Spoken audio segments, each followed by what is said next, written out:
Good afternoon. I'm calling to order the special meeting for Louisiana Wildlife and Fisheries Commission, February 15th, 2024 at 1 p.m. Ms. Susan, if we could get a roll call, please. Oh, pledge of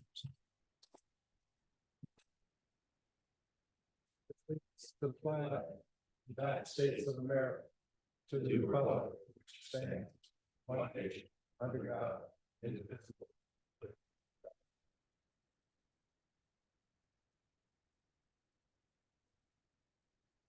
Now we can do that roll call.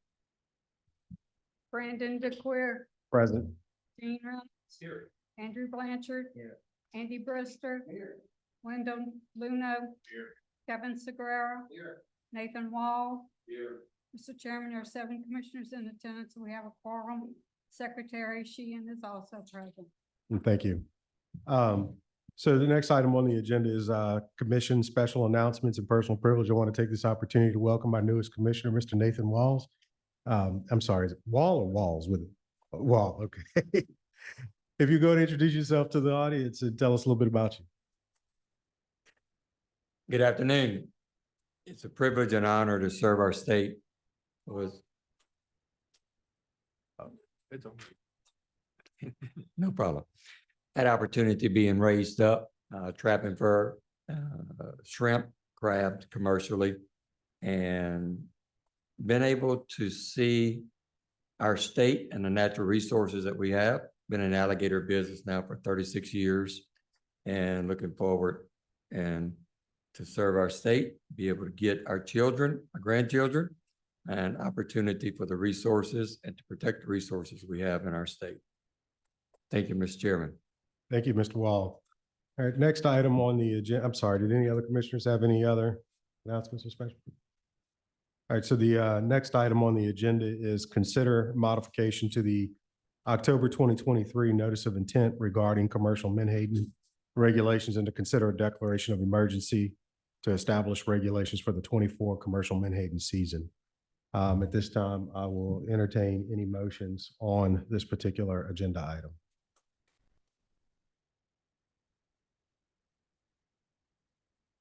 Yeah, I'll make a motion, we accept the amended potpourri amendments to the NOI for Menhaden.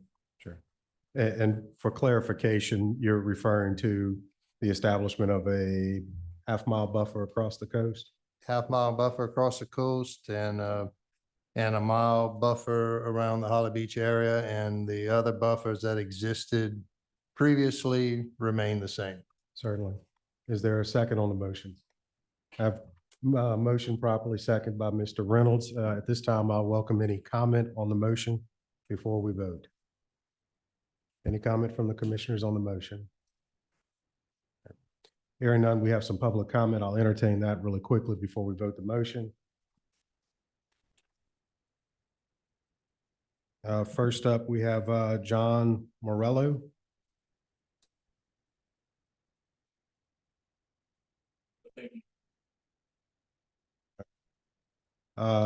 Charlie Kaplinger.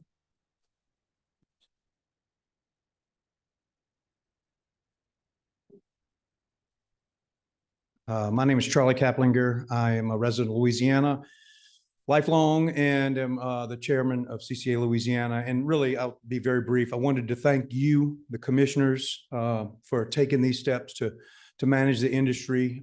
We think it's very important. I want to thank Governor Landry for recognizing our coast and our fisheries. And then I really want to thank our legislature that kept this issue in the forefront, especially Joe Ogeron, who's here today.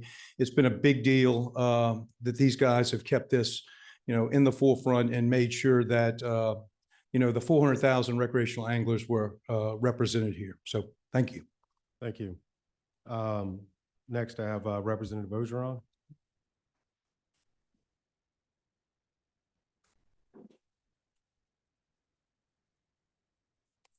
Thank you, Mr. Chairman. Thank you, commissioners. Welcome, new commissioner, Mr. Wall.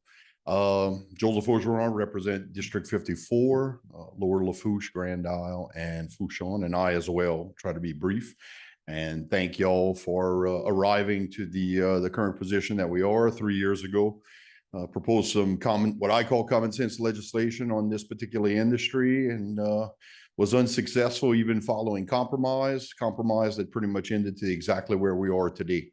But I do appreciate all the efforts made by all sides involved. And as a representative of the people, approximately 45,000, many of which who will not be happy, but that is what a compromise is where no one's happy, but everybody could live with what they got. I will continue to represent those people and keep a very close eye on both the industry and the stakeholder requests and requirements. But with that, I thank you all very much. Looking forward to putting this particular chapter behind us. Thank you. Thank you, Representative Ogeron. Next, I have Nolan Rennerson. No wish to speak. Mr. Chris Macaluso.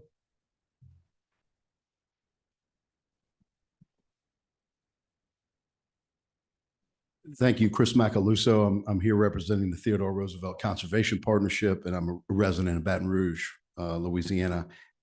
I just want to, again, I want to say thanks for keeping this discussion alive. You know, this is something that's been discussed here at this commission and the legislature and among both the industry and the recreational fishing side for going on 5 years now. And, it seemed like we had sort of hit an impasse in the last couple of years. But thanks to the efforts of this commission, you guys made sure that we continue to have discussion, and I think taking the most significant step forward in protecting our beaches and coastal resources from the impacts of this industry to date. One thing I do want to suggest is that there has been a lot of discussion through the introduction, the reintroduction of this NOI, and the discussions about what's going to be in this bycatch study, what's a part of the paper that's been produced by NOAA and the University of Florida on ecosystem management. And I'd like to suggest to the commission that those two things are going to continue forward, and that we get those who are involved in those two efforts to come make a presentation at the commission to clear up maybe some misconceptions and just get some clarity on what those two things are going to produce. But again, thank you to you guys, the legislators, the governor's office, the new administration here at Wildlife Fisheries for keeping this discussion going. Thanks. Thank you. Next, we have Mr. Ty Hibbs.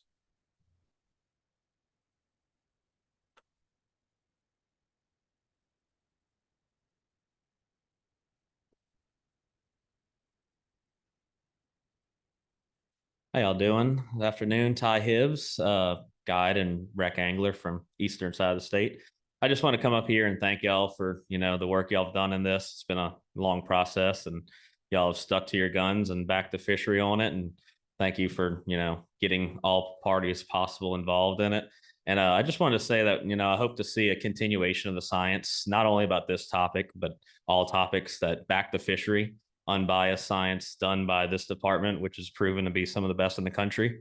And we just keep that rolling and protect the fishery, no matter whose party is saying one way or another. So thank you all for that, and really appreciate it and glad to be here today. Thank you. Thank you, Mr. Hibbs. Next, we have Randall Duvall.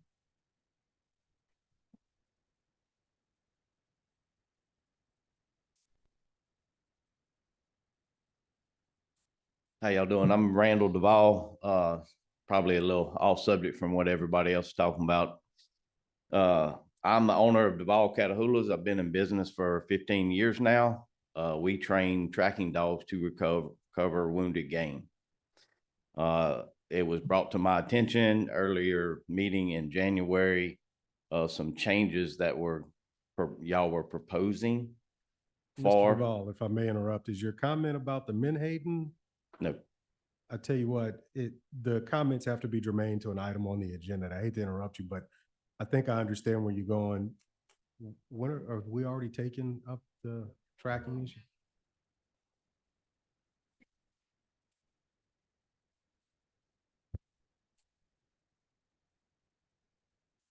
Okay, so I'm at the wrong meeting. Just a little early, sir. By Okay. about 2 weeks, maybe 3. Okay.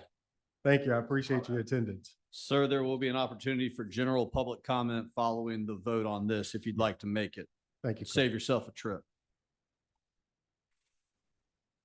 All right, Mr. Daniel Edgar.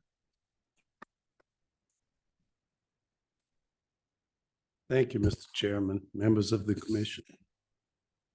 In the past, as you know, I was here last Thursday. In the past, Louisiana bait products has been exempt from the quarter mile and you know, a lot of the regulations that were starting to be put in place. And my exemption was as processing and a rendering. Louisiana Bait Products, I'm a bait company. The way they gave me an exemption was they put the word in rendering plants. I'm a bait company. I do sell, if I have some bad fish or I get myself in trouble, I do sell to a rendering plant. To be honest with you, you know, but in this ruling, and I spoke to Cole, there is no words in this ruling that continues my exemption to go forward. As the rule is written, if I understand it right, my bait season is exempt, but during the regular Menhaden season, which that's when I do 99% of my fishing in the regular Menhaden season, my boat would not be exempt. And I'm here to ask, is there any way that you can continue my exemption? I don't know, and I don't know how to do it. And if you can't today, if we can fix it later, I'll be willing to come to any kind of meetings. But I just wanted to explain to you where I'm at. I understand what you need to do, but you know, basically my goal is to supply bait for the state of Louisiana. That's what I want to do. So, Mr. Edgar, I would suggest that you visit with Mr. Garrett offline from this meeting. I don't think we're going to be able to solve your issue today. Nor Yes, am sir. I aware that your issue is actually an issue. It just came to my attention by virtue of reading your comment card this morning or this afternoon. Yes, sir. We already have a motion that's been properly seconded. We'll vote on that once we finish public comment. Correct. But if you want to visit with legal and figuring out whether or not your pathway still exists, and then if we need to address it at a later date, we can attempt to do so. I can't make any Okay. promises, but we can. Thank you, Mr. Chairman, and I appreciate the chance, gentlemen. Thanks, guys. Thanks very much. Any other commissioners have a comment on this? Yes, Mr. Garrett, would this NOI is basically, we just made some changes on buffer zone and all that. So whatever exceptions we had in the old NOI should carry over to whatever, you know, whatever Mr. Edgar is doing, I would assume. There's nothing in here that changes the definition of taking of Menhaden. So to the extent that he does enjoy an exemption now, and I'm not sure what mechanism that is, if any, then no, this wouldn't change it. Just for a little bit of clarity, there's the regular Menhaden season that opens April 15th and closes at the end of October. Mr. Edgar does have a permit that he fishes outside of that season during the month of November. And then if he doesn't meet his quota, he gets to begin again on April 1st. So that is the exempted fishing permit, so to speak, that he enjoys that is external to the fishery for reduction. I don't know enough about his particular permit to know how it governs him during the open Menhaden season. What? Okay. Yes, sir. And the reason, from my understanding, during that time, the reduction pants are closed. So I don't need an exemption during that time. But it's 99% of my fishing is during the regular Menhaden season. And that's because the fish are offshore. Okay, well, then like the chairman suggested, get with Cole and see if you can figure out where your exemption was and see if they can be worked out. Thank you, sir. Thanks, guys. Thank you, Thanks a Mr. lot. Edgar. Next up, we have Mr. Richard Fisher from LCBA.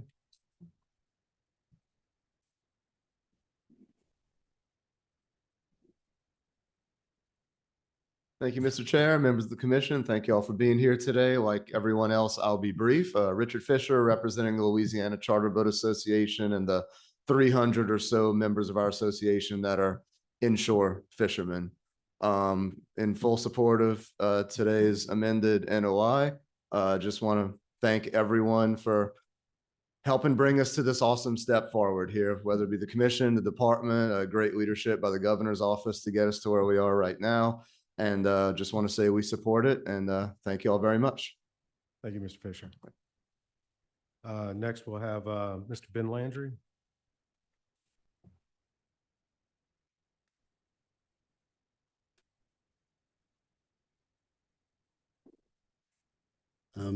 Good afternoon, Mr. Chairman, members of the commission. My name is Ben Landry, representing Omega Protein and our fishing partners, Ocean Harvesters. I'll echo a number of the comments that have been made. We do appreciate the commission's leadership on this issue of kind of forging a path forward on this. You know, the secretary as well as Governor Landry.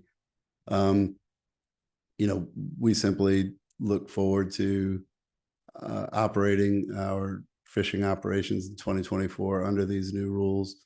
We look for safe and productive harvest and anything that we can do to participate in additional research. Obviously, the bycatch project will be conducted on our vessels as well as West Bank. But anything we can do to improve the understanding of this fishery is something that we have a history of supporting. So I would just tee up Mr. Edgar's proposal. I would like some clarity on that, you know, putting my Omega Protein hat on now, because we do purchase those fish caught, and I wouldn't want the fish plant to get into a bind buying fish that were caught inside of a half mile and we're buying it. So I just, you know. I recognize that, Mr. Landry, which is why I think this is being brought to us at exactly 12:59. I think it's probably more important that we now have the issue. Right. Let us visit with the department to understand how we move forward. I just want to make sure that. No, when he said that, I recognized that was going to be the first comment from the actual industry on the rendering. But thank you guys, and we look forward to continuing our relationship with you guys. Thank you. Don't go far. You just cop squat right there. Mr. Cresson from CCA.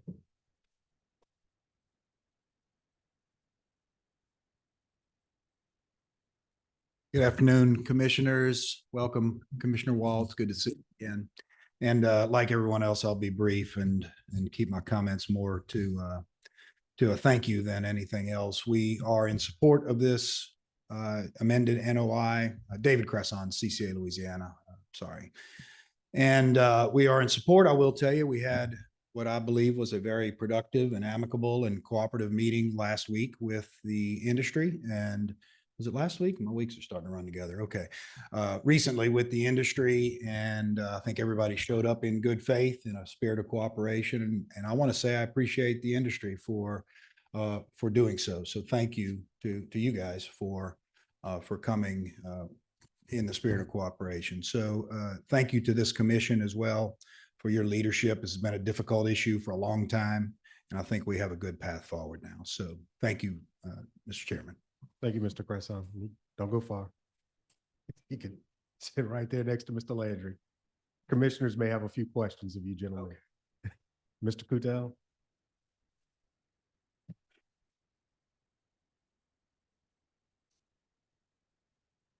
Good afternoon, Commissioners. Francois Cattell, President and Principal Shareholder of West Bank Fishing. As they say, compromise is something that both parties don't like but can live with.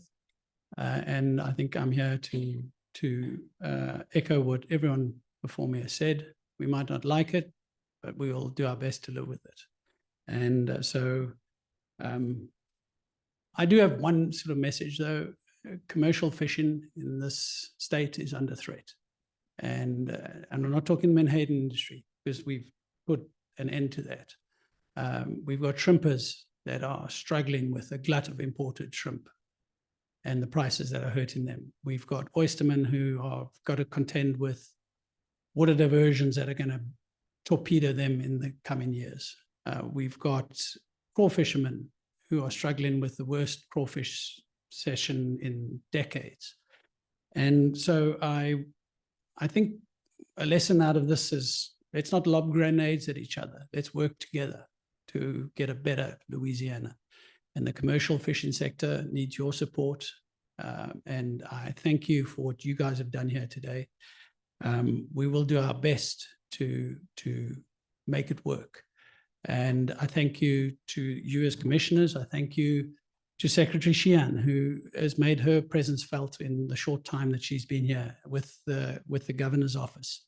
They haven't put their finger on a direction of this. They've just said they want it resolved. And I think that's important to do. And I want to thank the CCA. I think if we stop lobbing grenades at each other, we start working together, within 2 minutes of the meeting we had last Thursday, we sat in a room and we've already started working towards things that are going to make this better, as opposed to lobbing grenades at each other. And so I thank the CCA, I think everyone, Rep. Ogeron, that's been involved in this. I apologize that it's taken up the legislators and your guys' time over a long period of time, and hopefully this is the end of it. So thank you all. Thank you. I'll go for you then. For my commissioners, are there any questions of the industry and CCA at this point, or any other comments or observations before we vote on the motion? Sure, go for it. All right. I'm just glad, us commissioners, we had asked the two parties to come together. And I appreciate the two parties that y'all done, coming together and compromising in order to get to where we are today, right there with an NOI that could be presentable and make a difference in, the future of the state of Louisiana.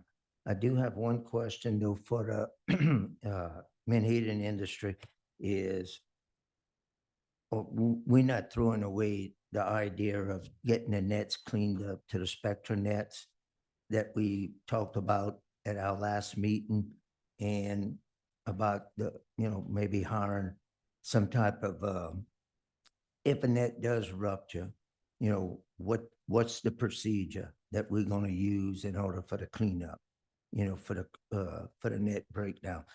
Making, the NOI is perfectly fine with the buffers, but we have to realize that we're not 100% sure that they're not going to have another net that's going to bust. And if we have another spill throughout the state, the public's going to go crazy again, and they're going to think that we didn't put the rules strong enough, right there. So we need to have some type of contingency plan with the Menhaden industry in order for this not to come back reoccurring. And if I'm wrong on it, y'all let me know, but please tell me what the contingency plan is striking right there. Thank you, Commissioner. So to the nets, I can talk for West Bank. I'll let Ben talk for Ocean Harvesters. We've got a set of Spectra nets that we bought last year, and we've got a brand new set of Spectra nets that I think they're all already in New Orleans for this year. So we will have 2 sets of Spectra nets per boat going into the season. I can tell you that based upon our 1 year of trials, that they have proven to be hugely successful. I can't guarantee that nothing's ever going to happen. I was criticized last time for saying that. An airline chief executive is never going to guarantee a plane doesn't fall out the sky. An oil executive is never going to guarantee that there can't be another spill. I'm not going to guarantee it, but I can tell you that we spent a lot of money, time, effort, and nothing shows us that there could be a problem again. So I'm not walking it back. I'm just saying that we've made a commitment to Spectra nets. We're going to have the Spectra nets. As far as spill response goes, we think we have come up with a way that we can do spill response at sea on our own boats. We've trialed it on one boat. We didn't do it on a spill because we didn't have a spill to clean up at the last season. And but we are making plans that every one of our captains are educated in that technique, which involves using our own boats, And we hope never to see whether it's works, but we think it will work if there's a spill at sea. So I think we can't claim to be perfect. All I can tell you is we're doing our best to be as responsible as we can be. Thank you, Mr. Commissioner. Yes, so the nets, we bought Platina, which is just a different brand. We didn't buy the Spectra, we bought Platina, it's just a different manufacturer. Those are already purchased and will be on the vessels this year. We have not sea trialed them in the previous year, so we believe that they'll be stronger. We hope that any growing pains we can work out internally. As it relates to a vessel, we've already purchased a new vessel that'll basically become our fish spill skimmer if that occurs. So we are modifying the vessel now, and it'll be ready at the beginning of April should something occur, which, again, I'm not going to promise you that there won't be another fish spill ever, but we think that we've reduced that likelihood. And if that occurs, then we have a backup plan of the fish skimmer. And again, we've already used the technology on the East Coast.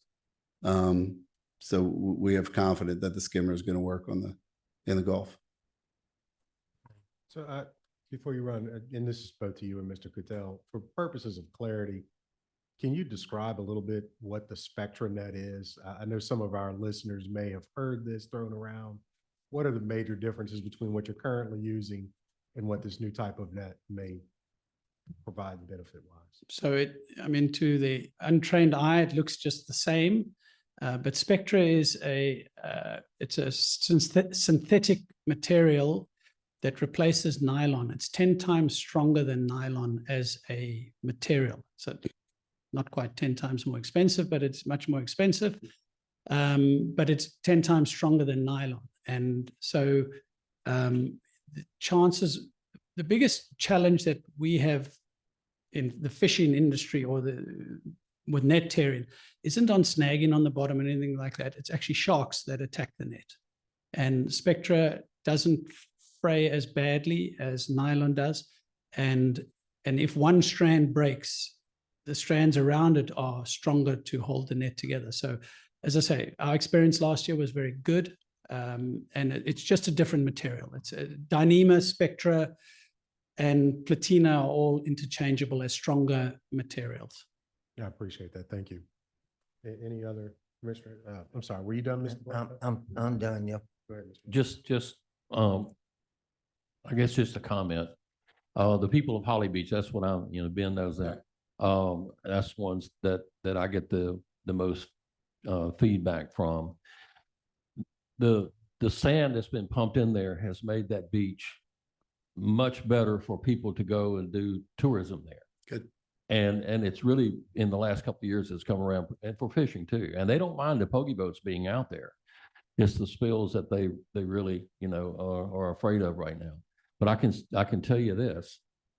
Last year when the spill happened, I called Mr. Leopold, and within hours, you had people down there, or one of the companies had people down there cleaning this stuff up. They appreciated that very much. And so I think that's the main issue with Holly Beach. And if we have the new nets, if we have a way to get in there and get that cleaned up, I think it would be a very good relationship. But that's the worry at Holly Beach, is they're just now starting to catch up with Grand Isle as far as having a place to go and hang out on the beach, and in that part of and the fishing down there is wonderful. The specks and reds and all that, people go down there to fish too. So thanks, Chris. Mr. Luno? On my behalf, I think from everyone up here, we want to say thank you all for meeting in good faith and talking this out and bringing us a solution forward that I think everyone can live with. And that's a good common sense solution that we can put forward and put this issue to bed, hopefully for a long time. So thank you all. Yeah, Mr. Chairman, I also would like to thank Commissioner Luno, who was in the meeting and played a pivotal part in it. So thank you for your time.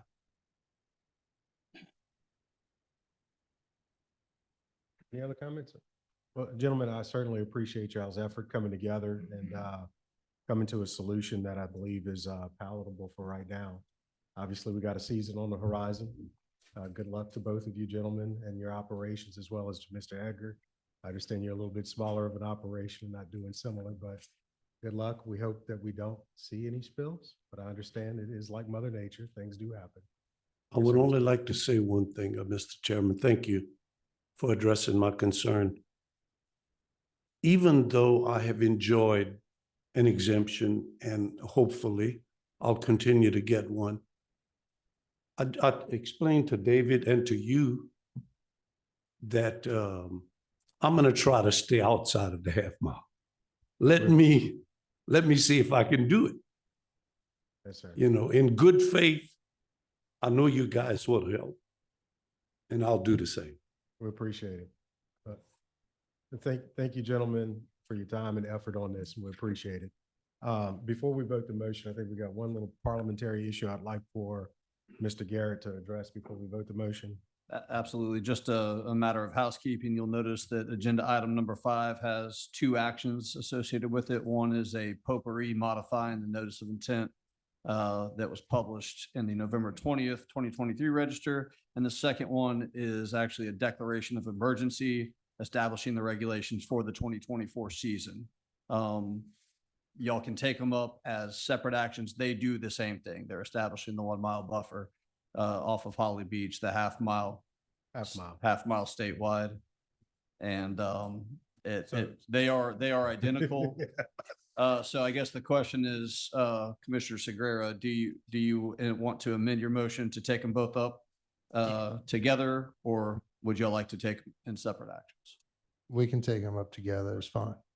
And for So clarity, amended to take up both motions, both items. the DE simply just establishes the same buffers as the NOI during the beginning of the season while the NOI is going final, correct? That is correct. And then the DE would actually terminate and or prescribe once the NOI is final. It will stay in place for the duration of the 2024 season unless the rule becomes final before that, in which case it will render it moot and the final rule will replace the DE. So this will basically cover the start of the season for about 3 weeks, if I'm not mistaken. That's the plan. Any other questions on that before we vote? And Mr. Segrera, you're fine with amending your motion? Mr. Reynolds, you're fine with seconding that amended motion? All right, so we have a motion on the floor, properly second. All in favor? Any opposition? Hearing none, motion carries. Next item on the agenda is additional public comment. I don't have any additional cards, so following, I'm sorry, the gentleman from Tracking Dog Guy, what was his name? Thank you very much.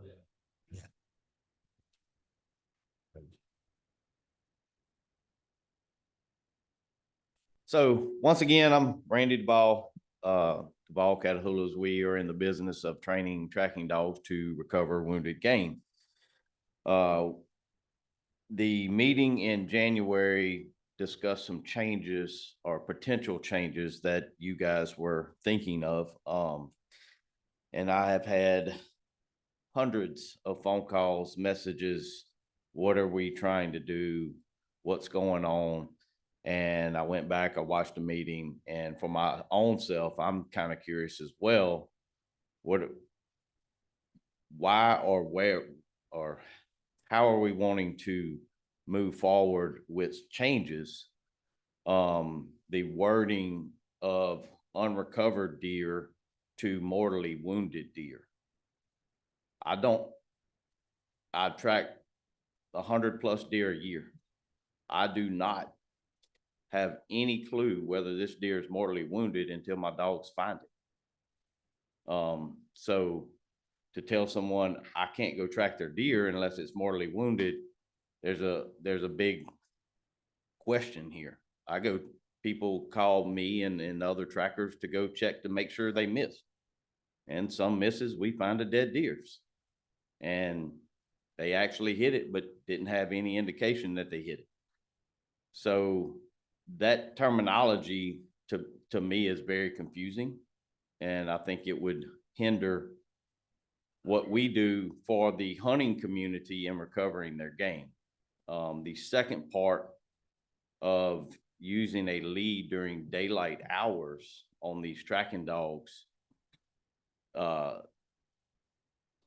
for most of these larger breed dogs, medium to larger breed dogs, trying to hold them back on a lead is you're taking their tools away. These dogs wind. Mr. DeBall, if we can interrupt you, I think Mr. Yeah, I Brisker had think a I can question. catch you up to date. Okay. And I'm gonna believe I'm a fella you're gonna want to get to know. Okay. All right. Same concerns. I've never had a Catahoula in my life, but I've trained labs to do this and have, well, just my personal use. And that language that you're talking about with the mortally wounded did concern me, and I'll get to that in a minute. But on the leash thing, I asked for an amendment into that language last week. I'm sorry, 2 weeks ago, because I was concerned about the same thing. I've never been able to hold my labs back. And I was concerned about making me an outlaw, voting to make myself an outlaw, even though that was probably already the case. I just wasn't on the commission. So now that I'm on the commission, I didn't want to make myself an outlaw. So I offered 2 weeks ago, our last meeting, an amendment that would allow the use of a tracking dog without a leash, as long as you're on private property with landowner permission. And hopefully that solves that problem. What was explained to me when the mortally wounded issue in January, because I had the same concerns, my dog just goes to find a deer. He's not telling me he's not whispering in my ear when he gets there. And I only know when I get there. And you're right, it does leave some gray area as to what mortally wounded, but here's the way it was explained to me. Apparently there's a problem, and I wasn't aware of this problem, that some people that are not honest folks like me and you, use that as a manner to have fun. They intentionally shoot a deer to wound it, not to mortally wound it, so that they can release a pack of dogs to track it and then take it. And that's what they were trying to prohibit, not the lawful activity that you and I engage in. But you're right, that is a gray area. The person to talk to, I don't know if Tommy's in the area, in the room, but certainly Tommy probably or Randy, one of the two, would be a good person to explain that to you. And if you'll wait around till after the meeting, we can talk more. You can get my contact information. I can put you in touch with the right people. I have a friend that does what you do, but he does it. I live in the corner of Arkansas, Mississippi, and Louisiana. And so he's in the whole corner, and I actually met with him, went over the language to make sure that we were consistent with the other states. That way, when he didn't know what state he was in, he was not going to be breaking the law. So I've had that conversation with at least one person that does what you do, and be glad to talk it over with you as well. Yeah. So yeah, one thing we do seminars throughout the whole country. We go to some states, try to help pass legislation to make this legal in those states. And when it does, we assist as much as we can with wildlife and fisheries, with any states that have questions. And that's what I'm here for. Try to get some clarity. Mr. Vaughn. All right. I think you have one other commissioner wanted to ask you a question. I think we kind of hit on this at the, I think 2 meetings ago, maybe we talked about the dogs and the drones and get some clarification on that. Cause I'm same way with Andy over there. I'm from central Louisiana, used tracking dogs my whole life, and kind of didn't want to see the same thing that, someone operating in good faith to go try to find a deer for somebody isn't getting themselves in a situation. I think it kind of comes down to possibly talking with enforcement and what they see and making sure we can get a good compromise on this. But I think the biggest thing we also talked about too is that possibly if you have any people who are tracking deer for someone you possibly don't know and are afraid of that, just getting a waiver possibly signed about, hey, we're tracking this deer in good faith that, you made it, you made the best of your ability to shoot at it, hit it, and that we're going to go track it for you. I think it's more just from what Commissioner Brister said, that there's apparently it was brought to our attention that some people were shooting in the air or shooting at deer and then cutting dogs so they could run dogs instead of actually wanting to find wounded deer. Thank you. Thank you. I believe that takes us to the end of the public comment. Not seeing any other comments. I'll entertain a motion to adjourn. Moved and second.